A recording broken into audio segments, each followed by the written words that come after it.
Exit base की अब तक की सबसे बड़ी सक्सेस स्टोरी, जिसमें हमने एक ब्रांड के अंदर तकरीबन 5 CR की इन्वेस्टमेंट करवाई 1 साल पहले,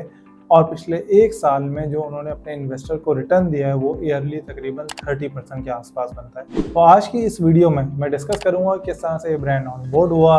क्या क्या डिस्कशंस हुई, इन्वेस्टर को कैसे ऑन बोर्ड किया और किस तरह से हम जो है मंथली रिपोर्टिंग कर रहे होते हैं। तो वीडियो को स्टार्ट करने से पहले वीडियो को लाइक करें, चैनल को सब्सक्राइब करें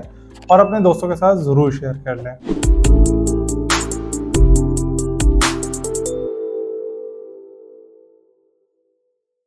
आज से तकरीबन 1.5 साल पहले हमारे पास एक ई-कॉमर्स ब्रांड आया जिससे ये बोला कि नबील भाई हमें अपने ब्रांड को ग्रो करना है फ्रेंचाइजिंग के थ्रू। ऑलरेडी उनकी 2 फ्रेंचाइजीज थी, ई-कॉमर्स में अच्छा काम कर रहे थे, तो हमें उनकी प्रॉफिटेबिलिटी से पता लगा कि यार बंदों में जान है, यहाँ पे इन्वेस्टमेंट की जा सकती है। लेकिन नॉर्मली क्या होता है कि फ्रेंचाइजीज जब होती हैं तो एक इन्वेस्टर होता है, वो इन्वेस्टमेंट करता है और टोटल जो मालिक होता है वो एग्जैक्टली एक इन्वेस्टर होता है। उसमें होता है कि इन्वेस्टर का रिस्क बढ़ जाता है और जैसे जैसे अमाउंट बढ़ती है, फॉर एग्जांपल अगर किसी फ्रेंचाइज ओपन करने की अमाउंट है 1 करोड़ रुपए, 1.5 करोड़ रुपए, तो उसके अंदर नंबर ऑफ इन्वेस्टर्स को लाना थोड़ा सा मुश्किल काम हो जाता है, क्योंकि किसी ने 1 से 1.5 करोड़ की इन्वेस्टमेंट करनी है ना, तो वो थोड़ा ज़्यादा सोचता है। तो मैंने इनको समझाया, मैंने कहा बजाय इसके कि आप एक फ्रेंचाइज में एक इन्वेस्टर डालो, आप बोलो कि भाई अगर एक फ्रेंचाइज है ना तो उसमें 1 करोड़ की है तो 25-25 लाख के 4 इन्वेस्टर आ जाएं। तो उन्होंने ये बात समझी और उन्हें समझ में आई कि हाँ यार हमें तो कोई प्रॉब्लम नहीं है। लेकिन उसमें डील ये हुई कि जो भी इन्वेस्टर है वो मैनेज करेगा एग्जिट बेस, ताकि ये कि ब्रांड का सरदर्द ना हो, क्योंकि इन्वेस्टर को मैनेज करना भी एक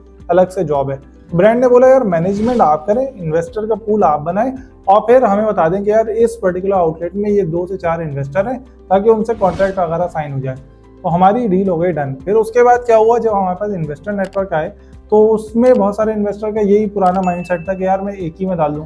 मैंने समझाया एक बंदे को जो 1 करोड़ रुपए की इन्वेस्टमेंट थी, मैंने कहा यार तुम 1 करोड़ की इन्वेस्टमेंट एक आउटलेट में डालोगे, खुदा खासा इसकी सेल्स कम हुई या नहीं चली तो तुम्हारे ज्यादा पैसे डूबेंगे। बजाय इसके कि एक आउटलेट में इन्वेस्टमेंट करो, 1 करोड़ की इन्वेस्टमेंट नहीं तो 25-25 लाख की 4 आउटलेट में इन्वेस्टमेंट कर दो, ताकि खुदा खासा एक ना भी चली, 2 ना भी चली तो बाकी 2 चल रही होंगी, तुम्हारी इन्वेस्टमेंट का जो ROI है वो अच्छा मिल जाएगा। तो इस तरह से क्या हुआ कि हमारे इन्वेस्टर्स को भी ये बात समझ में आई, तो हमने समझ लें कि पूल फंड का कॉन्सेप्ट वहां पे निकाला कि हमने एक आउटलेट के अंदर 3 से 4 इन्वेस्टर्स को इन किया, ताकि इन्वेस्टर का रिस्क भी डाइवर्सिफाई हो जाए। और क्योंकि टिकट साइज छोटा हो गया ना, अब ये जरूरी नहीं था कि भाई किसी का 1 करोड़ है तभी वो आउटलेट ले सकता है, किसी का 20 लाख है, 25 लाख है, जब भी वो इन्वेस्टमेंट कर सकता है। तो इससे क्या हुआ, विद इन 2 मंथ हमने तकरीबन 5 CR के डिफरेंट इन्वेस्टर ऑनबोर्ड कर लिए और 5 से 6 आउटलेट जो है वो फॉरन से खुल गए with in a span of 6 month, जो कि बहुत ज़्यादा तेज़ी से खुलने वाली अब तक की हमारी सक्सेस स्टोरी है। दूसरी सबसे अच्छी चीज़ ये है कि अभी मैं जो इनकी प्रॉफिट एंड लॉस स्टेटमेंट देख रहा हूँ, उसके हिसाब से जिस बंदे ने, आप समझिए 75 लाख रुपए इन्वेस्ट किए थे ना, रमज़ान का जो सीज़न गया है उसका जो प्रॉफिट बना है वो तकरीबन 4.5 लाख रुपए बना है। ये मैं जाहिर सी बात है सीज़न में ज़्यादा होता है, लेकिन इसका जो एवरेज प्रॉफिट बन रहा है थ्रू आउट द ईयर, उसके हिसाब से इसकी इन्वेस्टमेंट का 30% इसे रिटर्न मिल रहा है, विच इज़ वेरी गुड। अच्छा,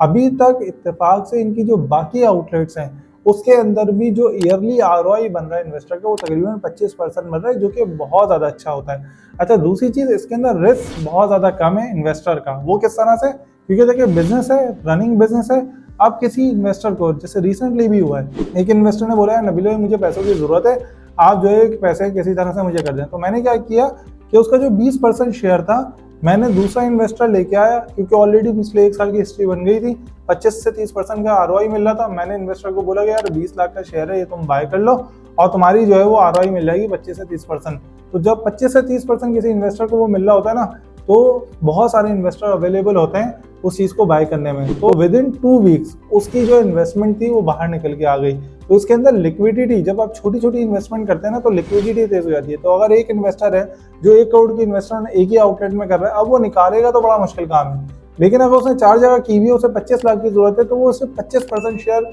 बेचेगा उस आउटलेट का और दूसरा इन्वेस्टर आ जाएगा, जिससे लिक्विडिटी इन्वेस्टर की बढ़ जाती है, छोटा टिकट साइज हो जाता है, तो जो ब्रांड है उसकी ग्रोथ में इजाफा हो जाता है, क्योंकि नंबर ऑफ इन्वेस्टर बढ़ जाते हैं। तो अगर आप ऐसा ब्रांड ग्रो करना चाह रहे हो स्पेशली फ्रेंचाइजिंग के थ्रू, तो इस तरह से एग्जिट बेस आपके बिहाफ पे इन्वेस्टर मैनेजमेंट भी कर सकता है। और अगर आप इन्वेस्टर हो जिसके पास 25-30 लाख रुपए हैं और वो किसी फ्रेंचाइज में इन्वेस्टमेंट करना चाहता है, तो उसके लिए ज़रूरी नहीं है कि वो पूरी की पूरी फ्रेंचाइज ले, आप 20% शेयर भी बाय कर सकते हो उस पर्टिकुलर आउटलेट में। तो अगर आप एज ए इन्वेस्टर हो और इस तरह की इन्वेस्टमेंट करना चाहते हो तो आप हमें कॉन्टैक्ट कर सकते हो, और अगर आप एज ए ब्रांड ओनर हो और इस तरह की फ्रेंचाइज के थ्रू ग्रो करना चाहते हो तो भी आप हमें कॉन्टैक्ट कर सकते हो। तो वीडियो को लाइक कर लें, चैनल को सब्सक्राइब कर लें और अपने दोस्तों के साथ जरूर शेयर करें, ताकि इस तरह की इन्वेस्टमेंट केस स्टडीज आप लोगों के साथ ज़्यादा से ज़्यादा शेयर कर सकें।